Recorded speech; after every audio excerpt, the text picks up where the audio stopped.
আসসালামু আলাইকুম ওয়া রাহমাতুল্লাহি ওয়া বারাকাতুহু। প্রিয় দর্শক, আপনারা দেখছিলেন প্রশ্ন উত্তরের পর্ব।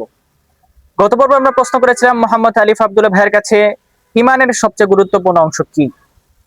এই পর্বে আমরা প্রশ্ন রাখবো।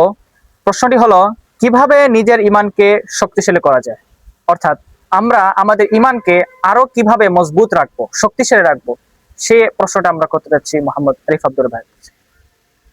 জাযাকাল্লাহ। প্রিয় ভাই মোহাম্মদ মাহির চমৎকার একটা প্রশ্ন করেছেন। তিনি জানতে চেয়েছেন যে আমাদের ভিতরে থাকা ইমানকে আমরা কিভাবে শক্তিশালী করব।